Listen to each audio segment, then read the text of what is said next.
En Afrique du Sud, dans la région du Limpopo, se trouve une terre ancienne. Une terre baignée d'eau, où la vie bat son plein.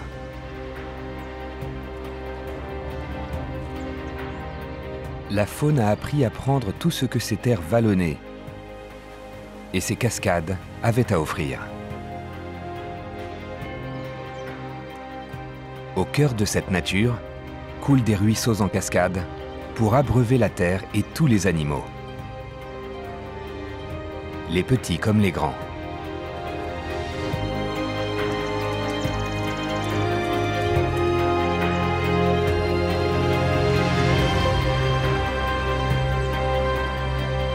Cette terre d'abondance s'appelle le Waterberg.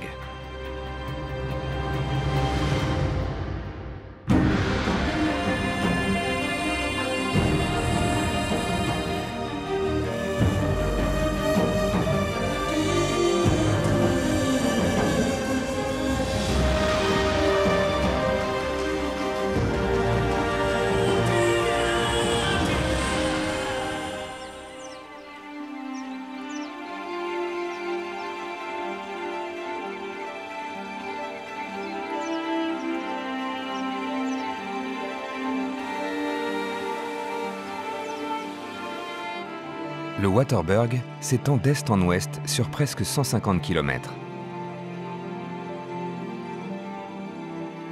Situé au nord-est de l'Afrique du Sud, il s'étend sur 14 500 km². C'est la première réserve protégée par l'UNESCO de la région.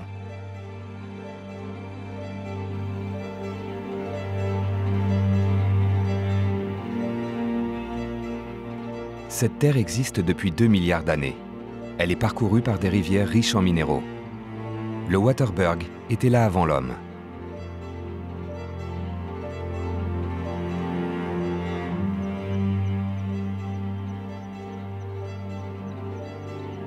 Aujourd'hui, cette terre est au cœur d'un paysage d'une diversité incroyable, composé de plaines verdoyantes,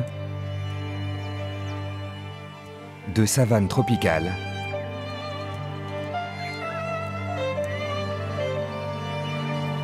de canyons rocheux, de ravins,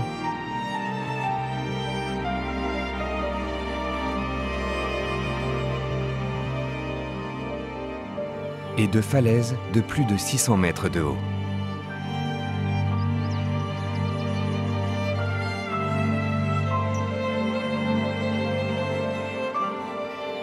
Mais c'est au pied de ces montagnes que l'on trouve les plus grandes richesses. C'est là que la roche poreuse retient l'eau comme une éponge dans des nappes souterraines.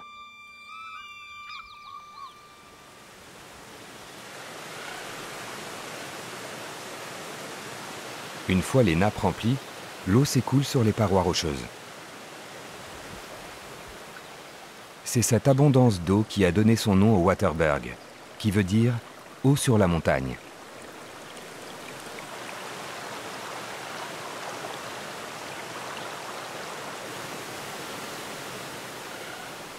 Dans leur chute, les cascades et les ruisseaux s'entremêlent pour former des rivières qui coulent à travers les plaines.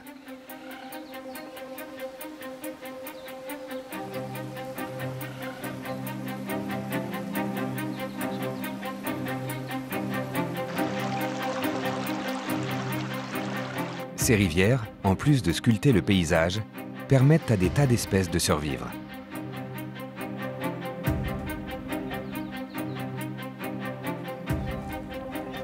Les ruminants se nourrissent de la végétation luxuriante des plateaux.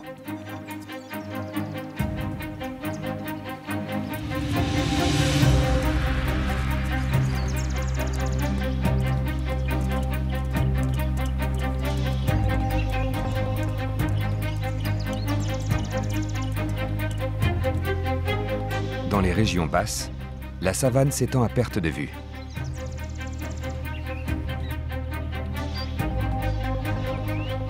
Et partout, il y a de l'eau.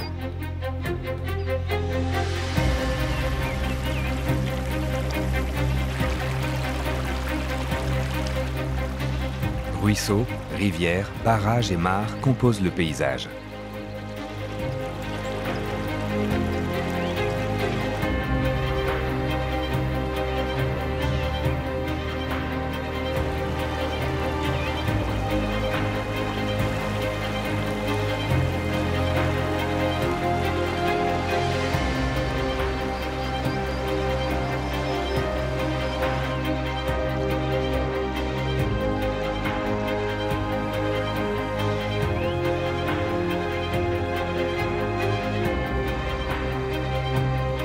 Et cette nature variée est le théâtre de tant d'aventures. Des combats y sont menés, des femelles y sont conquises, et de nouvelles générations y voient le jour. Mais aucune espèce ne peut survivre sans le waterberg.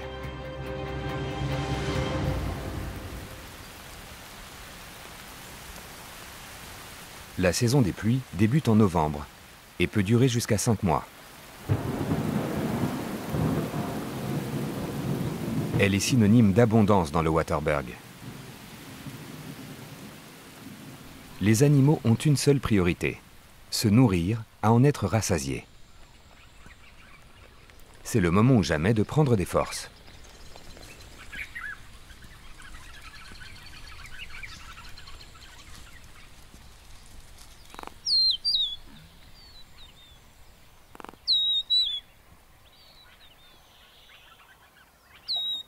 Les ruminants se déplacent en troupeau et mangent en quantité.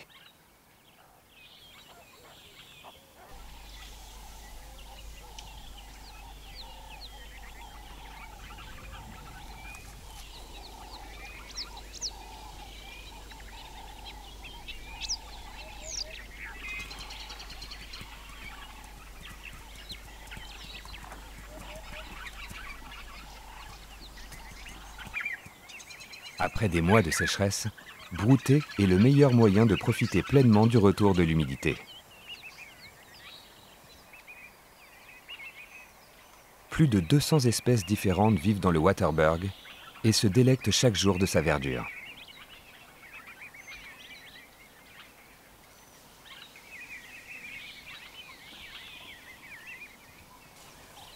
Et les éléphants ne sont pas les derniers à en profiter.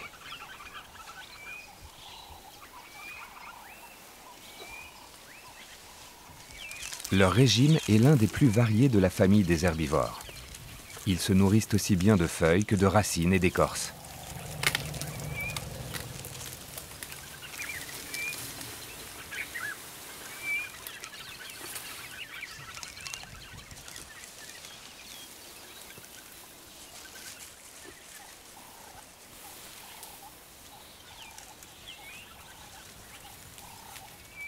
Mais avec l'arrivée de la saison des pluies, ils préfèrent se concentrer sur les jeunes pousses d'herbe bien sucrées.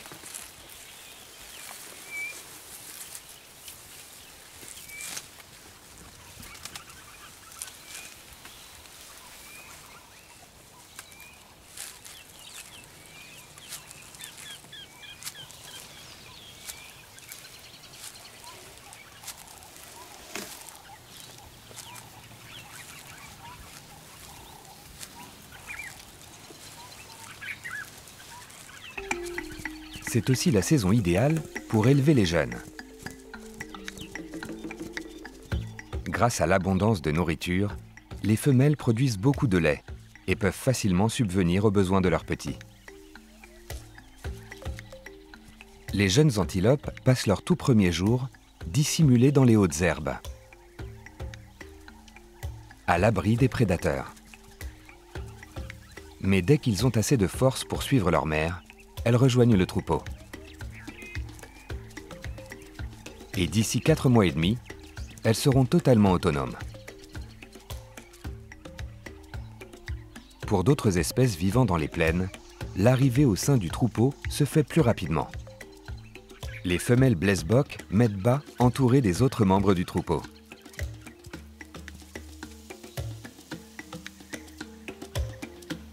Les jeunes se relèvent 5 à 10 minutes après leur naissance et marchent 20 minutes après. Ils sont ainsi moins vulnérables puisque capable de fuir en cas d'attaque.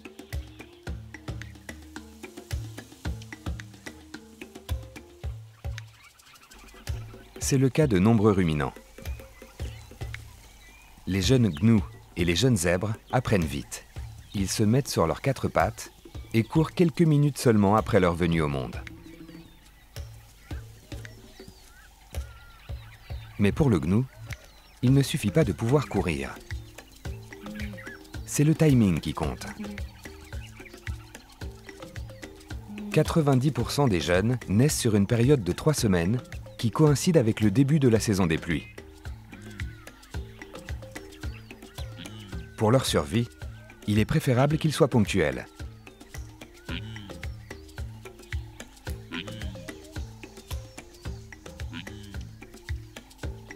Lors d'une attaque de prédateurs, les gnous ont tout intérêt à se fondre dans la masse du troupeau.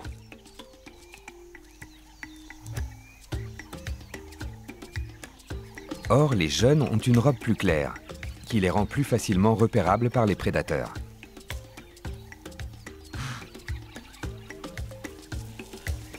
Il faudra 2 mois pour que leur robe prenne sa teinte définitive. Entre-temps, certains auront de la chance, d'autres non.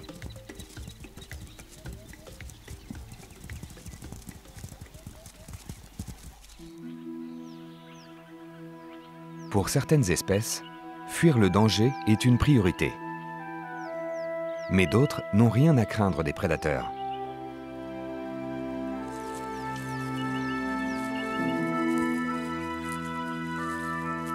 Les rhinocéros blancs protègent farouchement leurs petits.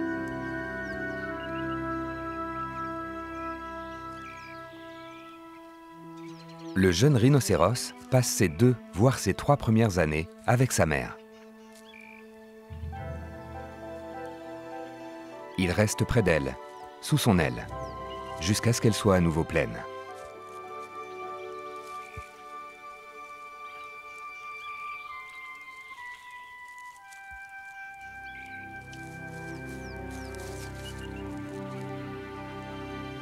Mais pour les ruminants, la naissance des petits doit concorder avec le début de la saison des pluies, afin qu'ils aient le plus de chances de survivre. C'est à cette période qu'ils sont les plus nombreux. Malgré cela, les prédateurs guettent.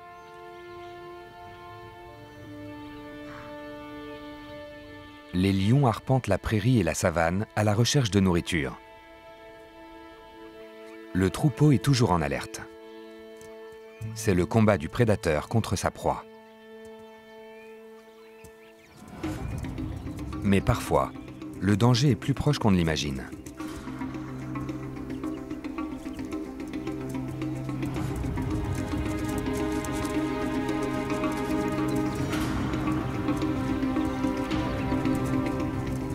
Le zèbre mâle doit freiner les ardeurs d'un rival.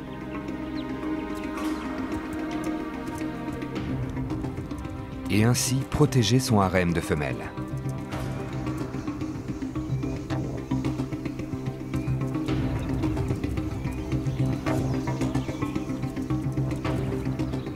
Les combats peuvent être féroces.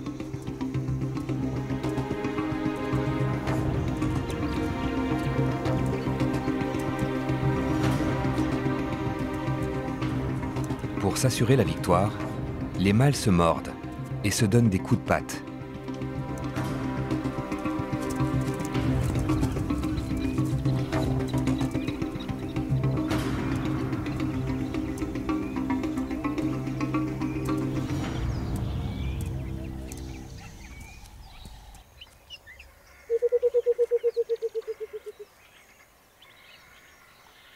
Beaucoup de créatures ont élu domicile au Waterberg. Mais pas seulement dans la prairie.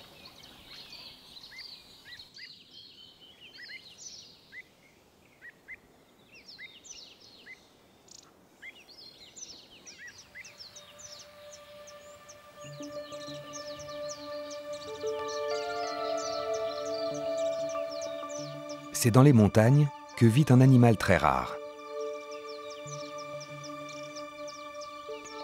L'Eriksonia edge.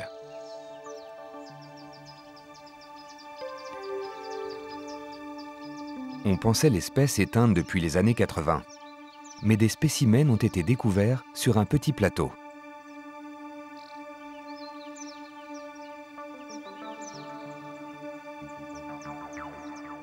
Depuis son entrée dans le monde moderne, l'espèce prolifère dans un micro-habitat d'environ 3 hectares.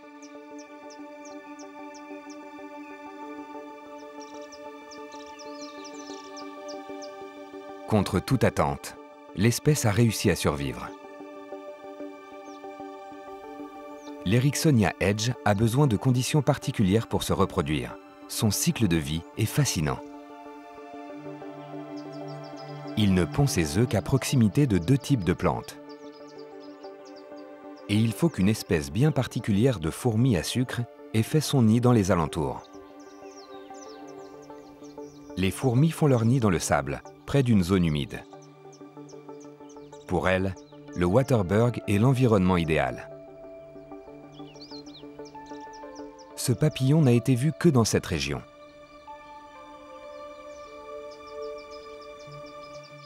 Les femelles pondent leurs œufs dans le sable.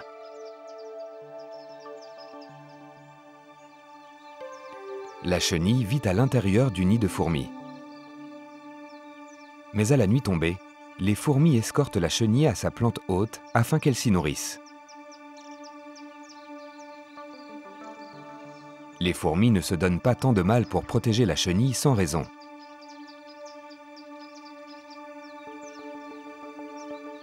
En se nourrissant, la chenille sécrète au niveau de glandes de son abdomen un miel à sucré dont les fourmis raffolent. Ces dernières font partie des rares animaux qui se nourrissent sur d'autres animaux. Dans cette relation de symbiose, la fourmi et la chenille sont toutes deux gagnantes. Les fourmis peuvent ainsi se nourrir et protéger leur nid. La chenille, quant à elle, se voit offrir un refuge où grandir en toute sécurité. Ensuite, l'Eriksonia edge se change en un magnifique papillon. Ses couleurs vives avertissent les prédateurs du danger. Ce papillon est vénéneux. En se nourrissant sur une plante toxique, la chenille absorbe son poison et le retient quand elle devient papillon.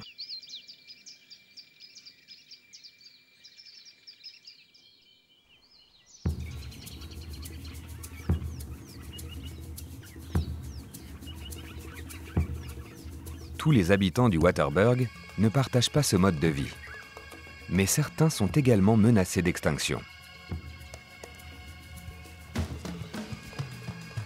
Les rhinocéros blancs sont décimés à travers toute l'Afrique du Sud, en raison de la popularité de leurs cornes en Asie. Dans la médecine traditionnelle asiatique, on pense que les cornes de rhinocéros peuvent guérir certaines maladies et garantir une bonne santé.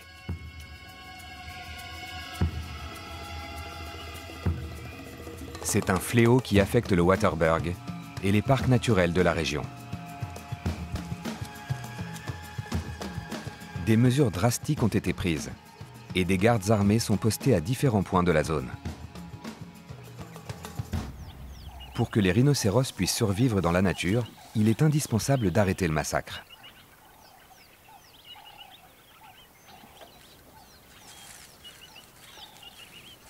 Mais pour l'instant, la vie est douce pour les rhinocéros du Waterberg. Ils se nourrissent exclusivement d'herbes et elle y est présente en abondance. Les rhinocéros ne peuvent pas lever la tête plus haut que leurs épaules et leur vue est mauvaise. Ils doivent donc se fier à leur odorat et à leur ouïe pour repérer le danger.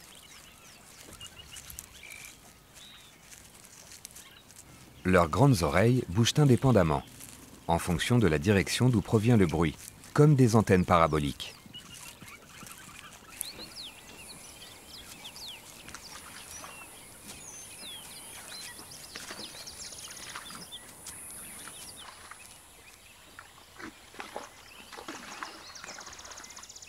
Puisqu'ils ne peuvent redresser la tête, ils ne peuvent pas non plus nager ou s'immerger totalement dans l'eau.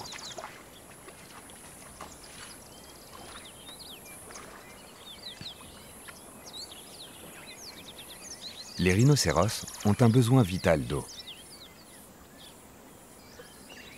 Ils boivent souvent 2 fois par jour pour étancher leur soif. Les grands mammifères se réunissent souvent autour d'un point d'eau qui leur offre bien plus qu'un moyen de se désaltérer.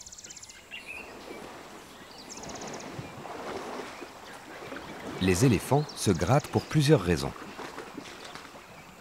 Tout d'abord, ils le font pour se débarrasser des insectes comme les tiques.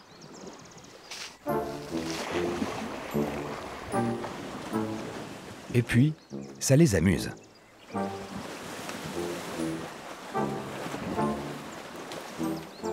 Dans d'autres régions du pays, les éléphants peuvent marcher plusieurs jours avant de trouver de l'eau et de la nourriture. Mais ici, dans le Waterberg, ils n'ont jamais soif. Après s'être roulés dans la boue fraîche, les éléphants se mettent en quête d'un endroit où se gratter et déloger ainsi les passagers clandestins.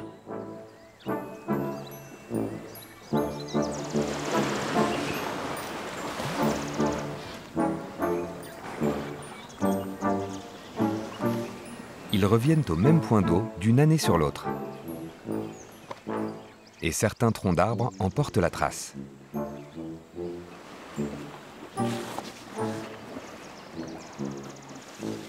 Mais quand la démangeaison persiste, il faut parfois insister.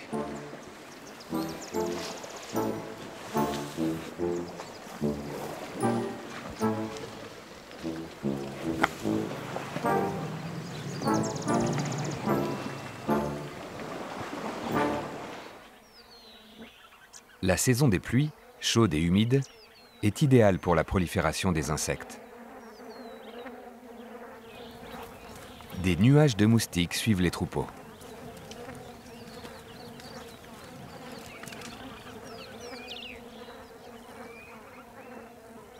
Pour les buffles, il y a donc un prix à payer en contrepartie de cette abondance d'eau et de nourriture.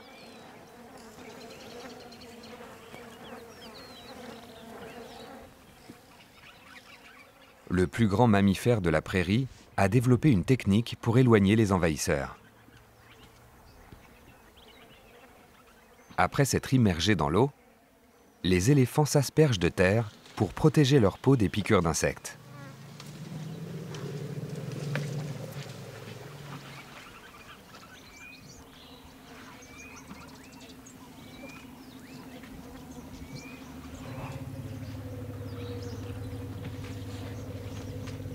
Les insectes sont un désagrément pour beaucoup, mais aussi une chance pour d'autres.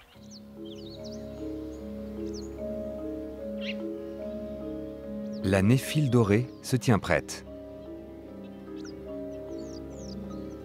C'est l'une des plus anciennes espèces d'araignées. Elle est connue pour tisser la plus solide des toiles. Cette toile, composée de soie jaune, est entretenue chaque jour pour qu'elle soit aussi collante que possible. Le succès est au rendez-vous. Elle injecte son venin neurotoxique pour immobiliser la victime. Avant de l'envelopper de soie et de l'emmener dans son nid à l'abri.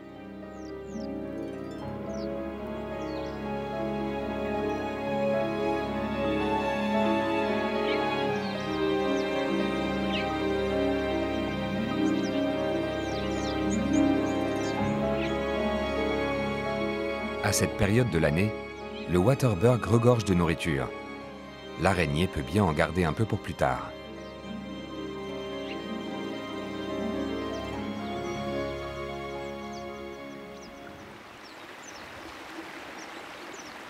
Partout dans le Waterberg, les prédateurs ne laissent pas une miette du festin. Les Gyrinnidae se nourrissent d'insectes aquatiques. Leurs yeux composés leur permettent de voir sur et sous la surface de l'eau. Leur rapidité de mouvement les aide à échapper aux prédateurs. On peut apercevoir leurs ombres sur le lit de la rivière.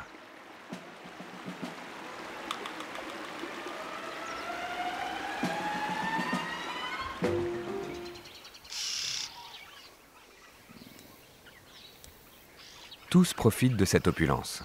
Mais le pique-bœuf à bec rouge tire vraiment son épingle du jeu. Il élit domicile sur un hôte et le débarrasse de ses parasites. Les tiques, les puces et les autres ne résistent pas à l'agilité de son bec.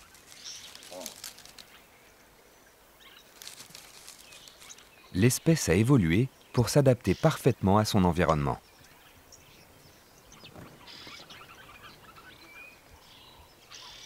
Leurs griffes et leurs pattes courtes leur permettent de s'agripper à l'animal.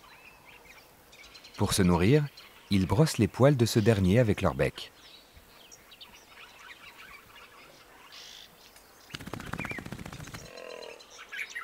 Cette technique, dite du ciseau, est très efficace pour trouver de la nourriture.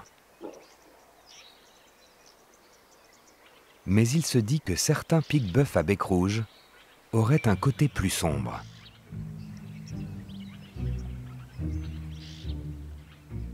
Certains spécimens ont été vus se nourrissant dans des plaies. Certains pique-bœufs à bec rouge auraient développé un appétit pour le sang en mangeant des tiques.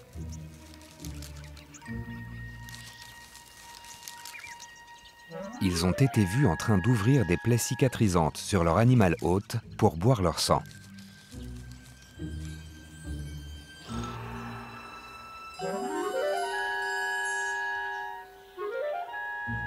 En gardant la plaie ouverte, l'oiseau s'assure une réserve en nourriture, mais expose aussi son animal hôte aux infections. La serviabilité du pique-bœuf à bec rouge est finalement assez discutable.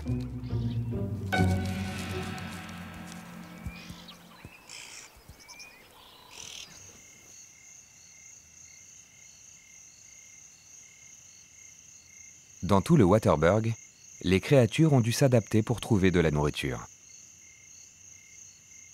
Certains animaux chassent le jour, tandis que d'autres chassent la nuit. Comme le galago.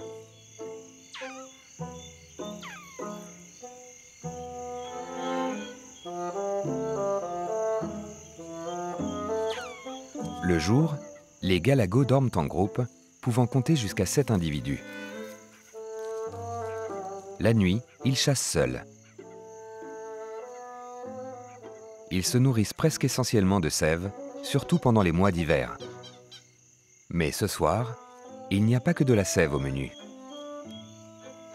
La prolifération d'insectes attire l'attention des galagos. Avec leurs longues pattes arrière et leurs petites pattes avant, ils peuvent facilement attaquer depuis des branches verticales.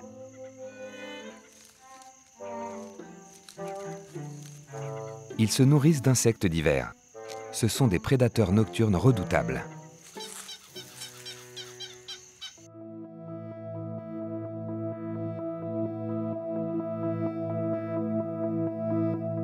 Pour ces mammifères, il n'est pas uniquement question de subsistance. Un groupe de vervets se prélasse au soleil.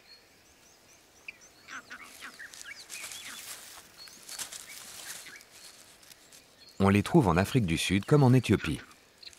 Et ils sont nombreux dans le Waterberg.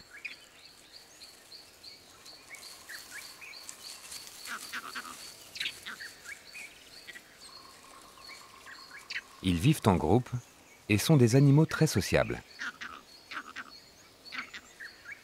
Pour souder leurs liens, les vervets s'épouillent. Les membres d'une même famille le font pour se débarrasser les uns des autres des parasites.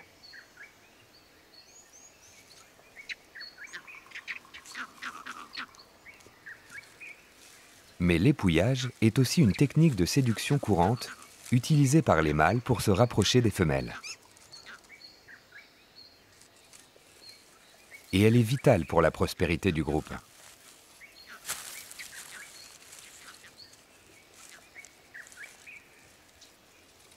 La saison des pluies apportera aux vervets pléthore de fruits pour subsister pendant la saison sèche.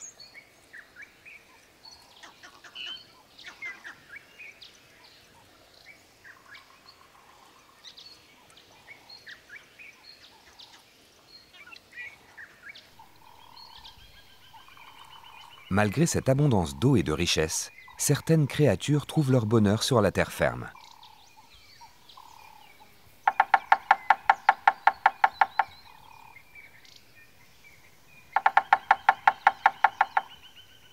Ce pic barbu est à la recherche de nourriture. Il utilise sa langue pointue et acérée pour attraper sa proie.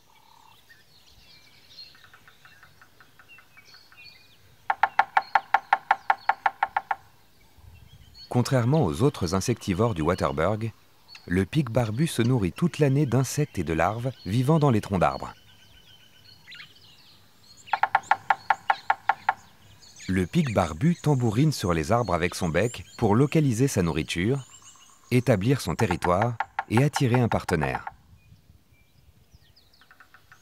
Le tronc creux projette le son comme un mégaphone.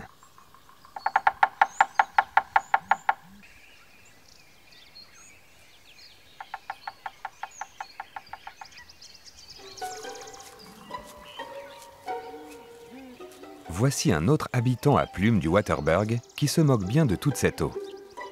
D'ailleurs, le Bucorvidae n'a pas besoin de boire.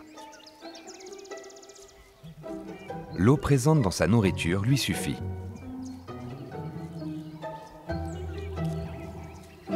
Ces créatures étranges sont les plus gros Bucorvidae du monde. Ils peuvent vivre plus de 60 ans.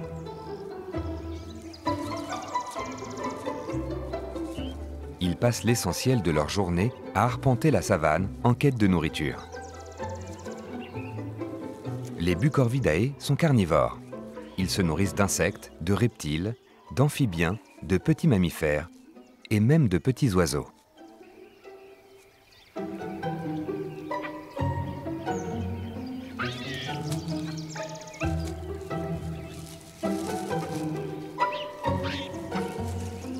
Ils vivent en groupe comprenant jusqu'à 12 individus.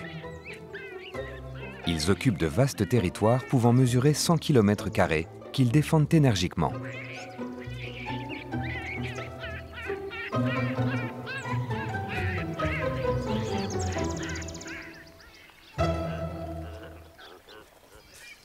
Pour chaque groupe, il y a un couple reproducteur. Leur taux de reproduction est l'un des plus faibles au sein de la grande famille des oiseaux. En moyenne, on compte une naissance tous les 9 ans.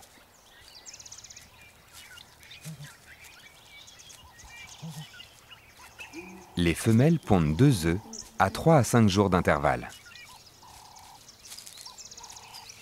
Le premier oisillon qui sortira de sa coquille aura l'ascendant sur le second, qui sera tué par ses frères et sœurs ou mourra de faim.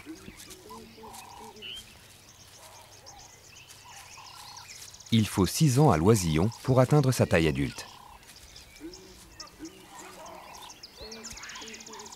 Ces oiseaux peuvent survivre dans les environnements les plus hostiles. Mais au waterberg, ils sont comme des coqs en pâte.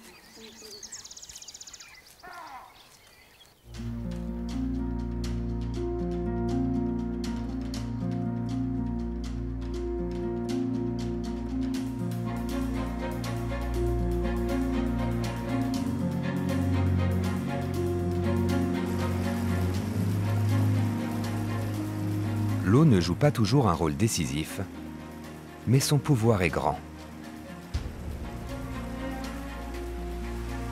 La plupart des animaux ne pourraient survivre sans. Le niveau de l'eau au waterberg dépend de la fréquence des pluies. Mais à certains endroits, l'eau est présente en permanence. Les rivières et les mares ne se tarissent jamais.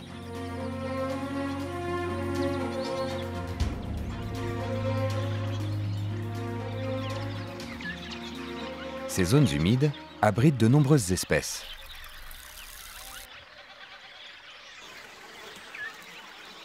Mais une espèce en particulier y est plus présente que les autres. Les rivières, les ruisseaux et les mares du waterberg abritent des oiseaux de toutes sortes et de toutes tailles. Les vanneaux indiens sont postés au bord du point d'eau. Les oiseaux terrestres ne s'aventurent jamais dans des eaux plus profondes.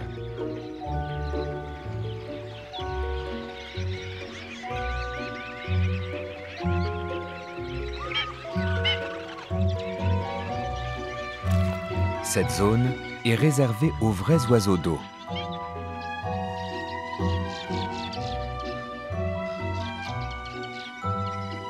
Contrairement aux vanneaux indiens, le canard à bosse flotte à la surface de l'eau.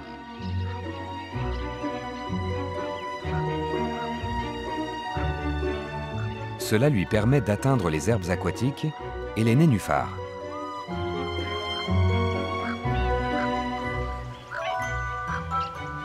Certaines espèces sont véritablement faites pour vivre sur l'eau. Les cormorans se nourrissent exclusivement de poissons. Leurs plumes leur assurent de s'immerger dans l'eau et de nager pour attraper leur proie.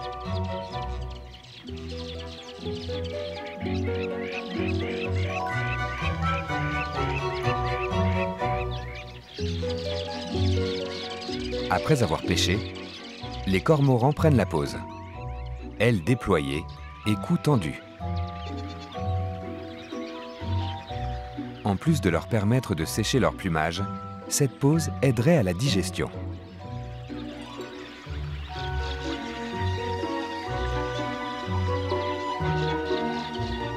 Les Aningidae et les grèbes pêchent de la même façon.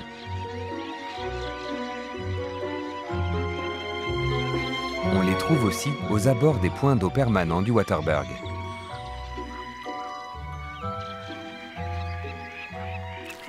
Alors que certaines espèces savent évoluer sous l'eau, d'autres se sont adaptées à la vie en surface.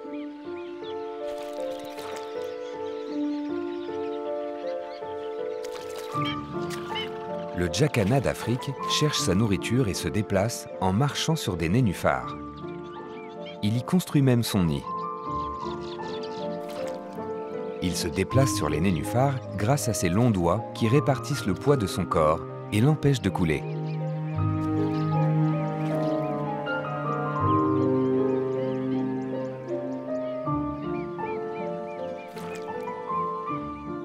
Cette évolution lui a permis de conquérir un nouvel habitat peu apprécié des autres espèces et ainsi de profiter d'un large choix d'insectes.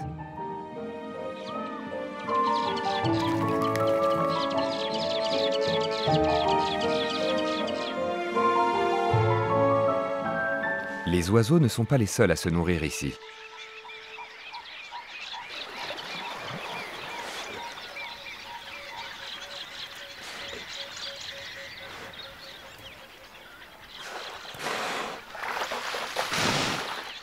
Les hippopotames passent le plus clair de leur temps dans l'eau et se sont bien adaptés au milieu aquatique. Ils replient leurs oreilles pour s'immerger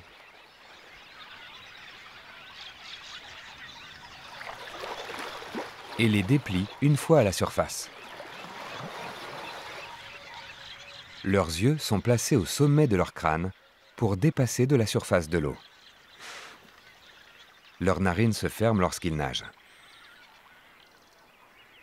Les adultes peuvent rester jusqu'à 5 minutes sous l'eau.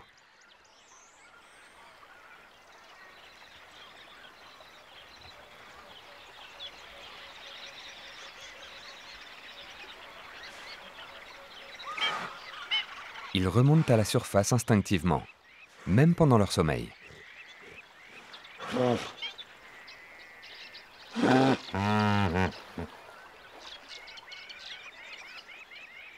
Ils sortent de l'eau la nuit pour se nourrir et passent leur journée à digérer, à dormir et à socialiser.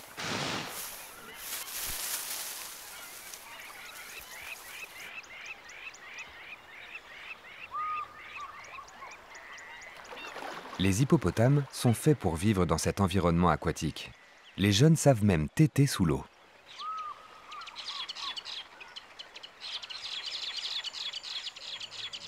D'autres espèces dépendent de ces oasis qu'offre le Waterberg.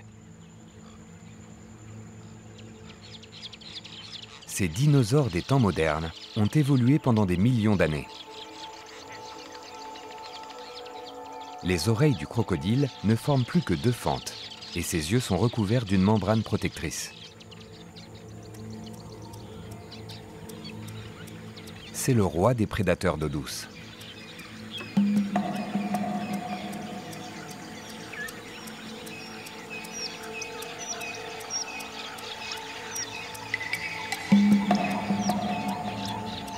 il reste posté sous l'eau et attaque sa proie quand elle s'approche pour se désaltérer.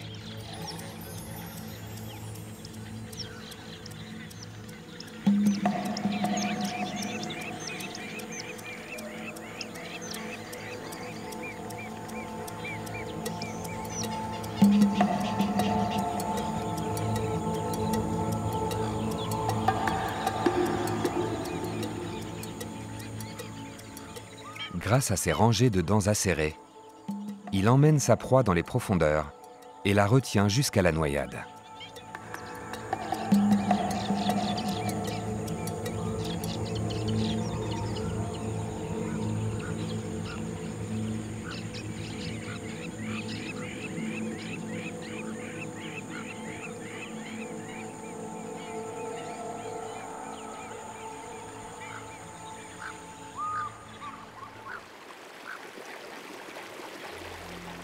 De nombreux animaux dépendent de l'eau, car elle leur procure de la nourriture.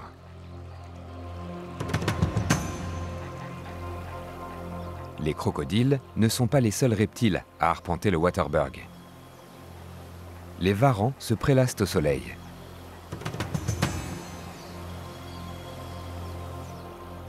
Comme les crocodiles, ils ont besoin de se réchauffer avant de partir chasser.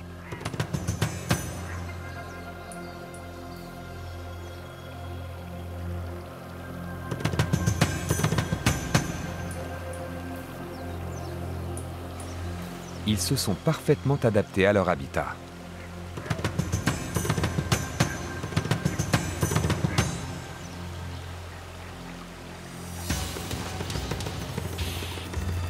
Une fois réchauffés, ils se postent au bord de l'eau pour pêcher.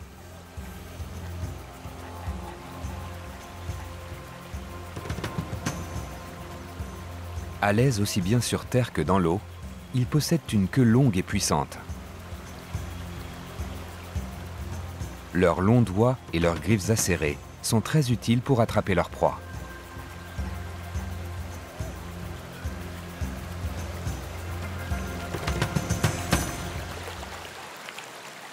Ils ne sont pas les seuls à rôder autour du point d'eau en quête d'un repas.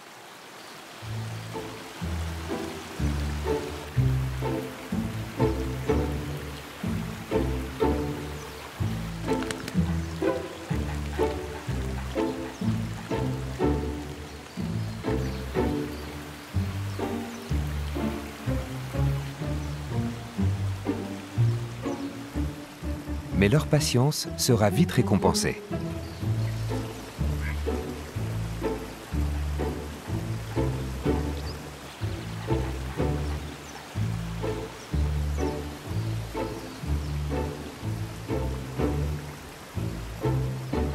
Les varans, les ombrettes africaines et les hérons ont chacun leur technique. Mais le résultat est toujours le même.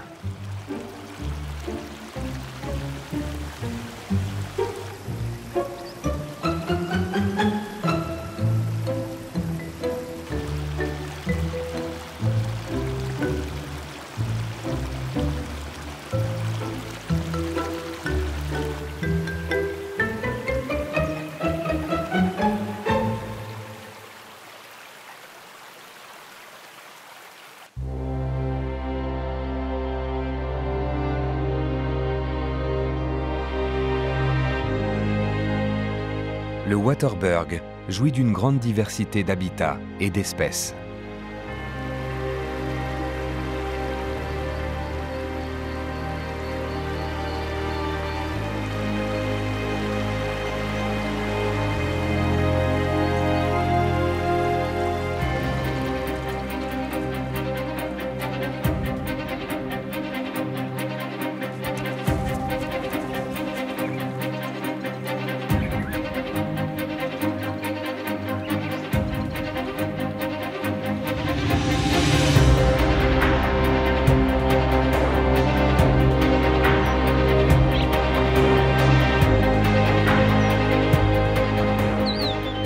Des espèces préhistoriques et mortelles,